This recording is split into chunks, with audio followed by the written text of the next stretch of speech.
It doesn't matter to me any longer how long I live. What matters to me most is how I live. Every day, ask yourself that question, how you living? That you would not judge, that you would show up early, that you'd be kind, that if you're going to do something, you do it the right way, that it's never wrong to do the right thing, that how you do anything is how you do everything. And in that way, you will grow your influence to make an impact. In that way, you will honor all those who have gone before you, who have invested in you. Look in those unlikeliest places for wisdom. Enhance your life every day by seeking that wisdom and asking yourself every night, how am I living? As Friedrich Nietzsche said, many are stubborn in pursuit of the path they have chosen, few in pursuit of the goal. And that's one of the things that really trips people up. The way of getting there with the destination itself. And I think that people a lot of times throw hate on having a destination, on building towards some big goal, of having some grand thing that they're chasing. But as Einstein said, if you want to live a happy life, tie it to a goal, not to people, not to things. True desire in the heart, whatever it is you want to do, work hard to get it. Don't just aspire to make a living. Aspire to make a difference. That was my mindset. And that's how you get through things. You put yourself, you immerse yourself wherever it is, you become that. You become that. You give yourself no way out. The scariest thing in the world to me, even to this day, was that could have been the rest of my life. I thought then I was trying hard. That's the scariest thing in the world. To absorb, let life touch you. Don't let it kill you, but let it touch you. The experiences you have, the good ones, the bad ones, the highs and the lows. Part of the gift you can give to others is the gift of your experience, if you remember. If it's vivid, if it's powerful, if it's fresh, if it's unique, if it's vital. You can really affect other people with the relating your own experiences, because you weren't too lazy to live the experience and then reflect on it. Live another week and reflect on it. Take a half a day at the end of the month, reflecting over the month.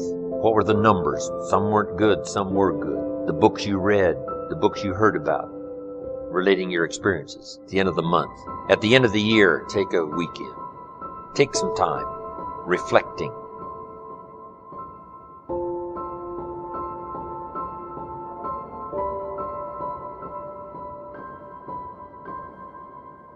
How many times have you had a great idea, didn't do anything about it, and then a year later someone did something about it, made a lot of money, got the promotion, etc. So when you have the idea, the inspiration to act, it's time. Act. And you don't have to know it perfectly. You know, you can drive from here to California, wherever you might be, assuming you're not in Hawaii, by going west. And what happens is that you don't have to see the whole route. You only need to see 200 yards ahead of you. At night, you can drive just with your headlights, and the headlights keep moving with you. And your goal in life is to get in the game. You don't have to see the whole blueprint. You just have to see the next steps, the next steps, the next steps. And if you keep taking the next steps, eventually you get to where you want to go. Does that make sense? Now, the last thing is called law of attraction. We believe that when you are vibrating at the level of 100% expectancy that you're going to get something, it's already a done deal. You know, piece of cake, no big deal. We're going to win this thing. We're going to get that contract. You know, I'm going to make this thing happen. And what happens is the universe literally responds. Sometimes when you're doing this, you're putting on the vision of this should happen by this date. And it's okay to set goals like that, but sometimes it takes a week longer, a year longer, whatever. But law of attraction says if you'll just hold the expectancy, like attracts like.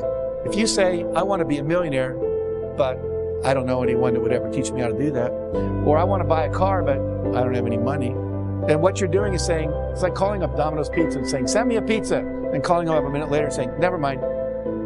It's like, you know, you've got to create the space mentally to hold this vision that you've got. And that requires expectation and then knowing that the perfect thing is on its way. In the Success Principles, I write about a woman named Catherine Lonigan. Catherine Lonigan went off to college. She wanted to be a writer, and she took her first writing class, and she got an F. And she went to see the teacher and said, why'd I get an F? He says, because you can't write. She says, well, I'm on a scholarship, here to be a writer. I came to be in the creative writing program. I was the editor of my yearbook, editor of my school newspaper. I wrote a play that was performed in high school. They told me I was gifted. I said, well, you're not. They said, if you stay in my class, you're going to flunk it. If you flunk my class, you'll lose your scholarship. And she said, well, what do I do? He said, I'll make a deal with you. If you promise never to write again, just, history papers stuff, but you're not going to try to be a writer, I'll give you a passing grade, you'll keep your scholarship, change your major. So she did. I called it, she made the deal with the devil. 15 years later, she's down in Texas. They're making a movie at the next town over, and down where she lived in Texas, people would show up at the gas station after it rained just to see the oil slick. It was kind of boring there. So she said, wow, they're making a movie, let's go. So everyone drives over, and everyone's talking to the movie stars. She's talking to the writers, saying, what's going on, what's happening? And why are you interested in us? Why not the movie stars? Well, I always wanted to be a writer. The guy said, BS, if you wanted to be a writer, you would have written. She said, I was told on good authority I couldn't write. He was a Harvard professor visiting our campus that year. He said, that's BS. He said, what I want you to do is go write something, send it to me. I'll tell you if you can write. I do it for a living, I know. So she goes and writes a book, sends it in to him. He sends it to an agent in New York, and they publish it. Her next book was called Romancing the Stone. The book after that, Jewel of the Nile. Both made into movies with Michael Douglas and Catherine Turner. So what's the deal here? 14, 15 years of her talent wasted because she bought someone else's evaluation of her. My friend Terry Cole Whitaker says she wrote a book called What You Think of Me Is None of My Business. Do not let other people's evaluations of you control you, okay? It's just an E. Your response is, thank you very much. You keep pursuing your passionate dream, okay? Sacrifice. You get to pick your damn sacrifice. That's all. You don't get to not make one. You're sacrificial whether you want to be or not. This is the Peter Pan story, roughly speaking. Peter Pan is this magical boy. Pan is the god of everything, roughly speaking, right? So it's not an accident that he has the name Pan. And he's the boy that won't grow up. And he's magical. Well, that's because children are magical. They can be anything. They're nothing but potential. And Peter Pan doesn't want to give that up. Why? Well, he's got some adults around him, but the main adult is Captain Hook. Well, who the hell wants to grow up to be Captain Hook? First of all, you've got a hook. Second, you're a tyrant. And third, you're chased by the dragon of chaos with the clock in its stomach, right? The crocodile. It's already got a piece of you. Well, that's what happens when you get older. Time has already got a piece of you. And eventually, it's got a taste for you. And eventually, it's going to eat you.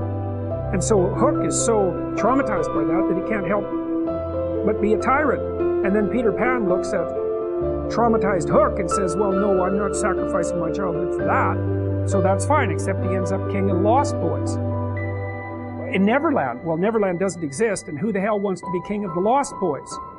And he also sacrifices the possibility that he'll have a real relationship with a woman, because that's Wendy, right? And she's kind of conservative, middle-class, London-dwelling girl. She wants to grow up and have kids and have a life. She accepts her mortality. She accepts her maturity. Peter Pan has to content himself with Tinkerbell. She doesn't even exist. She's like the fairy of porn. She doesn't exist. She's the substitute for the real thing. And so, but the dichotomy that you're talking about is very tricky because there's a sacrificial element in maturation, right? You have to sacrifice the pluripotentiality of childhood for the actuality of a frame. And the question is, well, why would you do that? Well, one reason is it happens to you whether you do it or not. You can either choose your damn limitation, or you can let it take you unaware when you're 30, or even worse, when you're 40. And then that is not a happy day. I see people like this, and I think it's more and more common in our culture because people can put off maturity without suffering an immediate penalty. But all that happens is the penalty accrues, and then when it finally hits, it just wallops you, because when you're 25, you can be an idiot. It's no problem.